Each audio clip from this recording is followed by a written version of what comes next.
So, welcome back, everybody.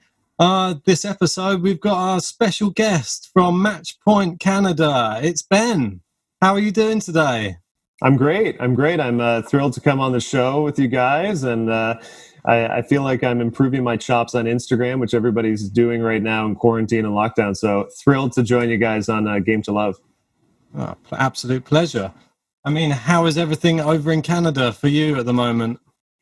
It's okay. So I live in the Toronto area. Obviously, I think we've been getting used to quarantine life and lockdown for a while now. It's, I can't keep track of time. I think that's the case for most people, but definitely me, mate. Yeah. But been fortunate to have a nice routine over the past, I'd say 5-6 weeks. And we're fortunate as well. Like, I still have access to my work studios, so we're still able to do weekly podcasts, which is great, and have a backyard to kind of get outside and get some sunshine as well. So so why don't we start off with that? So what kind of things are you and your colleague, co-host, what's his name again? Mike McIntyre. Yeah. He's been my co-host, and we started on actually. I had been doing a podcast initially called the Southpaw Slice, going back almost, I think, 4 years now. Wow. It's been a while, and that I initially started with a fellow colleague of mine just at work, just to kind of chat about tennis. It's not the sport that's most talked about when you're in Canada and you have hockey going on, and then you have teams like the Toronto Raptors winning NBA titles. So tennis was not kind of at the forefront for everybody, but I grew up loving it, and so started a podcast, and then brought Mike on board probably over a year and a half ago, and then we made a pitch to join up with Tennis Canada, and then last spring we became their official podcast, and we've been fortunate to get some great guests. Obviously, I feel like sometimes it's easier to get a hold of people when we're in lockdown and quarantine. Nobody has an excuse of why they can't join on the podcast. For sure. That's been good, and there hasn't been a shortage of topics to talk about, I think, in the sport either. No, definitely. I couldn't agree more. That's really cool. Cool. So, whereabouts are you actually posting your content? Is it? Because I'm not seeing much on YouTube. No, so we don't have a YouTube channel, but we are on Instagram, as you know, Matchpoint Canada, and then we have an active Twitter account, which you can find us at MatchpointCan, CAN. There's the little plug, and we have a nice dedicated fan base of listeners who kind of tune in every week, and we're also part of the Tennis Channel network there. So if you're on Tennis Channel's website and you check out the podcast, you can find us there as well, and we're doing weekly ones. This is actually a week off, which is rare for us, but there's plenty of podcasts there to listen to. That's great. I mean, what sort of I remember you're saying it was similar sort of background to me and Jarom. Like, we've obviously worked together, and then you just every single conversation we ever had was just about tennis, and then we just decided, why not we just start up this podcast thing. What sort of, do you have any other sort of background in tennis yourself? I mean, we both sort of play a little bit. I wouldn't say we're players, Ben. We're not really players. We're just I'd say back that's why the podcast worked perfectly, because we love to talk, but when we're on the court, it's not so good, man. If it goes over the net, that's a bonus. How was your sort of background in sort of tennis, and Mike as well? I really grew up around tennis, honestly, because I'm from a smaller town. It's called Kingston, Ontario, which is a few hours away from Toronto, and a nice local community where I grew up kind of spending my summers at our tennis club there, and grew up playing from the age of 6, and I played a bit competitively in my province of Ontario when I was a teenager. And always loved it. And I ended up just moving into a broadcasting career because I was always just a lover of sports. So I've been in the broadcasting field for, about 7-8 years now. And I still play. That's the only thing I really miss, honestly, from quarantine, is I was getting out a couple times a week playing tennis, and have got back to playing competitively again. So I've been I would say relatively serious about it. At the same time, there was no possible seriousness of can I go pro? That was never anything remotely conceivable, just to clarify. That's a dream, maybe one day. Right. Well, in another lifetime, I suppose. But I have done a lot of tennis coaching as well. So I've taught kids. So I have experience around the sport and been in the broadcasting field for 7-8 years now. And Mike is he's a teacher, but he's also covered the sport via photography and writing for over a decade. And we met a couple of years ago kind of through the tennis Twitter community and brought him on board, and it's worked out really well. Oh, amazing. Mm-hmm. Wow, when Ben mentioned was having you guys on, I was really keen because I thought this is going to be exciting because Canadian tennis is on the up. Yeah, it certainly is. It is amazing. Having I think there's 4, isn't there, in the top 100? You've got a few just outside that as well. Mm-hmm. And it's looking really good. Also on the women's side, one of our favourites, Andreescu, another brilliant player. And it's just it's an exciting time for a Canadian, I can imagine, to be talking tennis all the time. Yeah, it felt like last year we had like a different Canadian storyline basically every week. Obviously, like it was Bianca for most of those weeks. Like whether it was not just winning the U.S. Open, obviously Rogers Cup, and that was like our home tournament in Canada for her to win that. Winning Indian Wells was huge. And then, if she was not playing, we'd see a huge result from Dennis or Felix or even Milos Raonic. I always tell people when he is playing, if he's healthy, he generally has very strong results. And then that kind of all built up to the end of 2019 where Canada was in the Davis Cup final, which just like if you went back 10, 15 years ago, that would just be unheard of for this country to do that in tennis. So it's been a wild ride. Unfortunately, 2020 has put things to a halt, but it's put the world to a halt. So we'll pick things up hopefully where we left off. The Canadians are still going to be there. Don't worry. So. Yeah. We're nice and young. Yeah. Oh yeah. Very, very. Like your two brightest prospects of Felix and Shapovalov. 19 and 20 at the moment. Yes. So yeah, they're really on the up and up, as Jaron was saying. Felix has started the year so well as well. Yeah. Like, he was really promising. He come to a few finals. I know he lost out, but at his age to be doing what he's doing is pretty impressive. And very I think impressive. It's just looking that he's got everything in his game to become a good player. Just excited to see what happens. Really, I see him as like a young sort of version of Monfils. I don't know why. I see him like when he played Monfils. I just thought, yeah, it just looks like he could become that player. Like, because Monfils has been at the top of the game for so long now. And I think that he could, if he took the next step, he could probably push even higher, I think, because he's showing the promise at such an early age as well. Yeah. He's got that serve as well. The Johnny isn't a serve. Yes. that serve has actually been, I think, a drastic improvement for Felix just in the last year. Like additional miles per hour on that. He's clocking at like 125 and up, which is a huge weapon, I think. And as you said, like the athleticism, like it's already off the charts when you watch him. Obviously, Monfils is a veteran player, but Felix is a guy who players like Nadal have said are a future number one. So when guys like Nadal say that, you got to take them seriously. Definitely. Oh, sure. I know we've had we had Roger. He was coming out singing the praises of Rublev as well. Another sort of very good young player. I think those two, Felix and Rublev, they're going to see quite a few clashes between them in the coming years.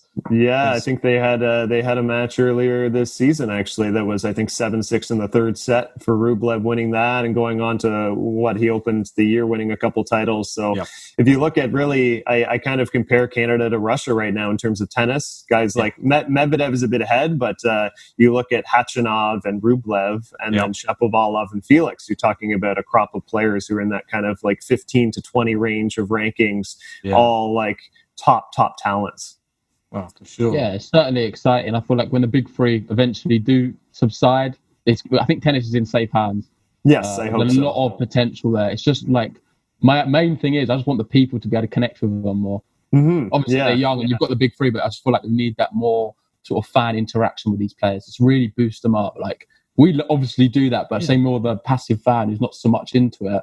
It'd be great if they can really like appreciate how amazing they are. I think in like today's world, it should be even easier for these players to become those big personalities. We've got social media, we've got all of these other outlets for the players to become a personality off their own back. They don't even have to like rely on the ATP if they don't have to. Like, you can actually, Yeah, it's a unique scenario where you can essentially market yourself, right? That never used to be the case before. I think maybe this is part of the reason why the young generation, next generation, really wants to steal a Grand Slam soon, because they know, like, Federer, Nadal, Djokovic can only hang on for so long, and they have really generated so much of that revenue and interest in the sport. But give it 2, 3, 4 years, and where are we going to be? Like, we might need to see a team, Medvedev, Zverev, Tsitsipas, one of these guys, steal a title and really get that recognition beyond just the tennis community to become like more superstars in the sports world than just tennis. Yeah. So like looking at tennis, like moving forwards now, obviously with no tennis being played at the moment, I know recently, I don't know if you saw it, there's a few like exhibition matches going on, just little bits here and there in Germany. Yeah. I saw that Hanfman won that. I don't know if you're familiar with him. Yes. It's stuff like that. But like, obviously, to actually get tennis back and going again, it's going to take some time. And there's talks recently that they feel like the only time tennis is going to be back is when they come with a vaccine. I don't know if you've seen Novak Djokovic's view on and stance on this vaccine, that he's completely against that idea. Mm-hmm. He's very much the way he is at the moment with his whole diet and regime, like that's against his sort of morals. I was just wondering, like, what your sort of stance on all of that was, and do you feel like it should be maybe obligatory for players to have a vaccine to be able to get the sport moving forward again? Yeah, it's a really difficult question, because we're talking about a hypothetical. We don't have a vaccine yet. We don't know the need. I mean, seemingly, you would think, you look at numbers of what coronavirus has done, that we would require a type of vaccine. And Novak Djokovic is really a different type of personality on tour. I mean, we talked about this incident, I suppose you call it, because he certainly got bad press from it a couple of weeks ago on our podcast, of how much should we criticize Novak for his statements. And it wasn't clear, like, if he was saying I'm an anti-vaxxer, or just saying he was against the idea of mandatory vaccines. But if we do have a vaccine that comes along, and it's what the world needs for herd immunity, you're talking about a sport where international players from all countries, all walks of life, are traveling tournament to tournament. The travel is constant. It's not like, say baseball or the NBA or NHL, where you're kind of, breaking down into select cities. Obviously, there's cross travel, but you're doing your travel in the United States, or you're doing the travel in Canada, or, probably for Premier League, your travel is still restricted, for example. This is a completely different animal. You have like an Asian swing, you have a South American swing on the ATP, you have swings through the United States, that it is hard to picture the tour, I guess, making a safe return with the vaccine, unless the virus were to run its course. Like if we're at a completely different stage that we are now in 4 or 5 months, then maybe it doesn't need to be obligatory or mandatory. But if we're in a similar spot, I think, worldwide, then it's probably something that will have to be the case, considering the amount of travel I think both tours have. No, I completely agree. It's a good point you make as well about like the whole thing at the moment. Like, we don't even have a vaccine. So it's got a lot of this. It's become an issue. Like, it's getting a lot of negative press, but there's not even a vaccine out, like, readily available. Mm-hmm. So I feel like until that moment is there, and it's like a process where it's like a proven vaccine which has been tested, then I feel like that's when you can actually have this discussion more. It's just more like, I was just getting a feel about like what you think about how the whole situation's progressing, really, in terms of like COVID in general. So no, and I should note, I don't know if you guys saw, but Rafael Nadal, I think just within the last 24 hours, said he thinks they should scrap the entire 2020 season and begin preparations for 2021, which is an interesting idea, and I don't necessarily think it's a bad one, and I think he's one of probably a number of players concerned about the travel issue. Yeah, for sure. What do you think about, I've seen, in the news, one of these German players, his name's Benjamin Hassan, was playing in this exhibition this last week. He was wearing a face... what's his ranking, by the way? Just so I... Yeah. He might be on the game show later, so we can give this that guy's going to smash it, I know.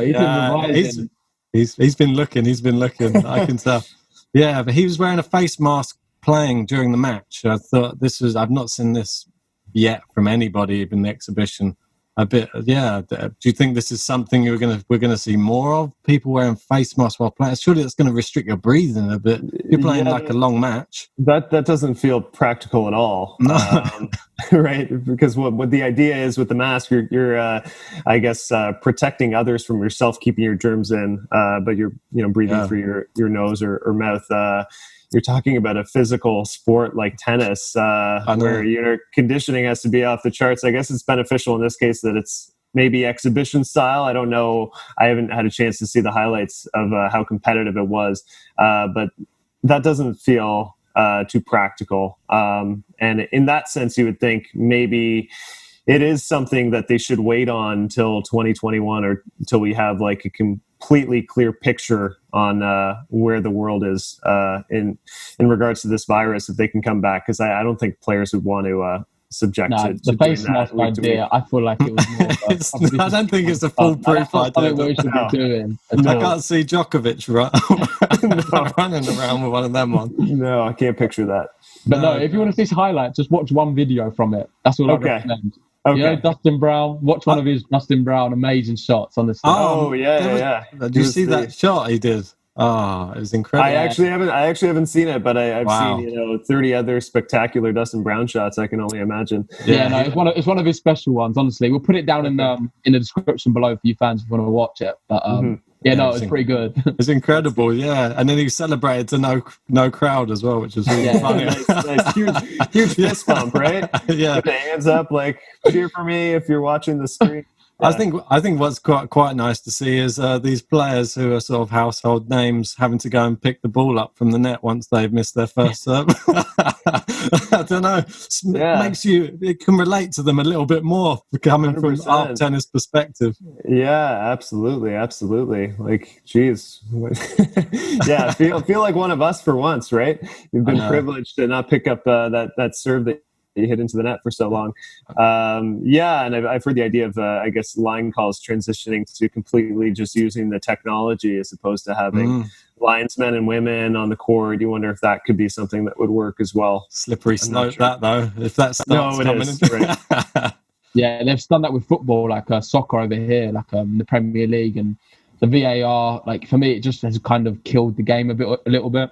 Right. Like there's a level with technology where you just don't want to take it away from the game, and I feel like with tennis they've got it perfect at the moment. Like Hawkeye is just a really good use of technology. Yeah. And not just that, like the whole like atmosphere, like in different, I went to the O2 finals in London, and it's brilliant, man. Like the way they use technology and the lighting, everything's just amazing. And I feel like tennis have got it; they're in a good spot with technology. I just wouldn't want them to sort of further that with like robotics and other things. Yeah, I agree. You don't fix something that's not broken. You know what I mean? Yeah, because that's part of it, isn't it? It's just the human side. Like, I think that's what they're sort of losing in the soccer side of things. Is there's no room for argument anymore, and there's nothing really to discuss anymore. Like half the fun was you get to debate it with your friends down the pub and all of this type of thing. That decision was wrong, that was right, and sometimes you get one go your way, sometimes you don't get one go your way. Yeah. But that's why they've got the challenge system. You get 3 of them. If you use them up, then it's just bad luck, isn't it? Yeah, and I think that's a smart challenge system, because if you had unlimited, we'd be wasting so much time hearing nonstop challenges, right? So having just a limit of 3 over like a period of a set, I think is sensible. And in a sense, there's some crowd involvement, like through a challenge as well. If you're talking about a big stadium court and they're challenging a big call and a big point, the crowd is getting involved, cheering like, "Oh, is it going to be in? Is it going to be out?" Yeah. So I think you're right. The way they have it right now is quite strong. I do think like one change that definitely will happen and has to happen is we won't have ball boys and girls handing towels to players anymore. They're going to be getting their own towels, and I think that's for the best. Yeah, that's a sensible move. That's like what we need to do, I feel. After what I saw when I was at Wimbledon watching Benoit Paire playing, probably a good thing for the ball boy. Had it launched at him pretty aggressively. Yeah. Right. Exactly. Yeah. Safety of these kids too. Some of these players can have these emotional meltdowns, heat of the match, and they don't really want. You don't really want a young kid like next to one of these players in that moment, like 10 feet away. So. Or an old man line judge. Or an old man. Yeah, I agree. Ask Nalbandian. Yes. Don't want to cause an old man to bleed. I agree. No, that's terrible. Well, anyway, while we've got you, I feel like we need to talk more about Canadian tennis. I know we've touched upon it, but what do you make of the whole massive return of Vasek Pospisil? Obviously, he's burst back on the scene. He's a player who's been around for some time. I remember watching him a few years back. Like, he was incredible. Like, he's a really top player, and it's good to see him back at where he belongs in the rankings. And I just wanted to know what your take on it all was. Yeah, we spoke to him last year. And also the maple syrup as well. And also the maple syrup. Is it the key? It might just be the key. Is it the key to success? Yeah, we spoke to him last year before he made his official return. Like, he had back surgery at the front end of 2019, and you're thinking, someone coming off like a serious back injury, what is like the realistic goal for what Vasek can do? Because like, you look at his 2018 season, he had actually been on the decline. You got a player who's now 29, 30 years old.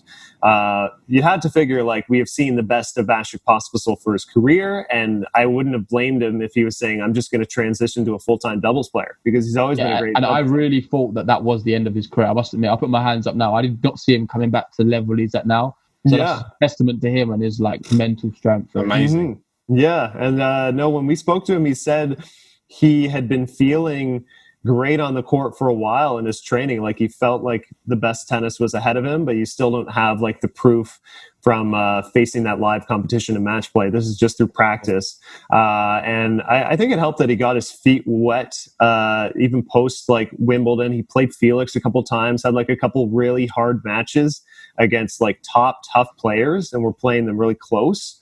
So I think that actually helped give him confidence that, like, if I can handle and match up to guys in the top 20, there's no reason that I don't at least belong back in the top 100, which he soared to. So you look at his run, even before he got to the Davis Cup finals, I think he won 2 challengers, one in Virginia and one in Carolina, was making like round of 16 at a Masters 1000. And then he completely like carried the torch for Canada at Davis Cup. I know Denis Shapovalov and Vasek were the tandem. I mean, it wasn't until the final that we even saw Felix take the court, but Vasek was winning like big time singles matches against top, American players, like standing up to top 20, top 30 players and getting huge results. And that serve forehand combination is huge. And then he's an exceptional volleyer. So if he has time to get to the net, he's a serious presence at the net. So that certainly makes it. That brings it in with a doubles play. Like, he's so good at doubles as well. He's so versatile. You saw him. Did he play with his brother still in doubles, or Vasek? Yeah. Did he play with his brother or what? He did for one point, right? I'd have to look into that. I don't recall. Yeah, I don't recall Vasek playing with his brother. I mean, he won his doubles title Grand Slam with Jack Sock.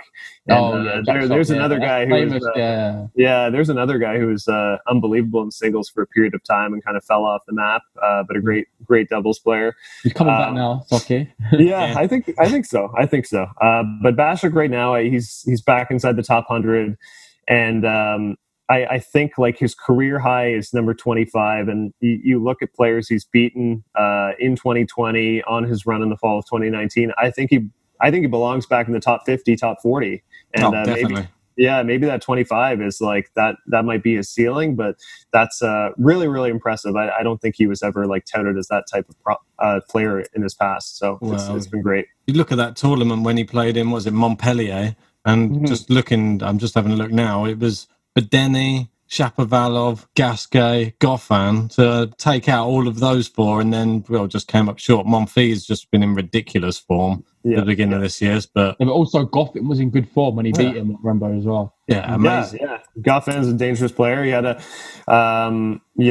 great match against Medvedev as well, getting a huge upset there. The tournaments are starting to blend together. I'm trying to remember. Yeah, no, that's the thing. Like, it was like ages ago. But I remember he beat Medvedev, didn't he? I think that was maybe in Provence. I'm not sure exactly, but that's another big win. And look, to beat Denis Shapovalov is a great win. I know Denis can be very up and down, but Vasek is a threat to, I think, anybody in singles now too, because he has such a reliable hard first serve, and he can really actually dictate off that forehand wing and put pressure on his opponent getting to the net. That forehand, is incredible. Like what match was it recently? I can't remember, that he actually got injured and he was playing, like, I can't remember what injury he had. He couldn't run around the court, but they were hitting it back to him and he was just hitting winners off that forehand. He couldn't move around the court. He was just still winning. He started cramping. That was it, yeah. Yeah, I'm trying to think who he lost to there. Krajinovic. Was that after the Medvedev win? Yes, that's right. That's right. He still nearly pulled off winning a second set despite not being able to move, which is pretty hard to do. Yeah. So very impressive stuff for sure. I think he was a guy, as I said, last year probably had fallen off everybody's radar in terms of even Canadian tennis. Everybody was full steam ahead with Denis and Felix, but said Vasek had a nice career and maybe moving on, but not the case at all. No, it's brilliant. Yeah, it's good to see him back for sure. Back with a bang. Yeah. But I think we'll probably wrap it up there because we've had a while. We don't want to keep you any longer, Ben. And obviously, I know you're very keen with this rankings game. You're throwing a few ranking questions at us already, so you're ready for that. I hope so. We'll find out. Yeah, no, thank you so much for coming on. Honestly, it's been really good talking to you. We'll have to do some of this again for sure. Absolutely. Your co-host, and we'll do some more different things. Hopefully, when it all starts up again. Yeah, no kidding. Indeed, yeah. Next time we'll hopefully get to speak to Mike as well. I was going to say, a bit funny, in England, Michael McIntyre is a very famous comedian. Really? Yeah. So when I saw the name, I was a bit amused by it. But it would have been interesting to give him that fact. Yeah, that's funny. Is Mike just as funny or not? Is he a funny guy? I'll let him answer that question when we speak to you another time. I don't know about that. That's funny. Yeah, and then also, do you have anything to plug at all? Like, what things are you getting up to?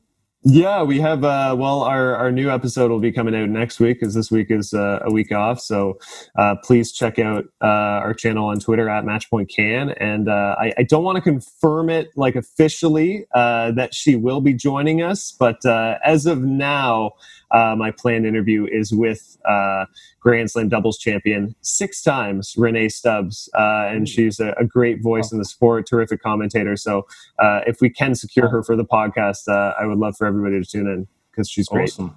Yeah. Cool, man. Mm-hmm. I guess we'll leave it there then. Perfect. Thank you for watching, guys. Make sure you like, comment, and subscribe. And we'll see you next time. Peace.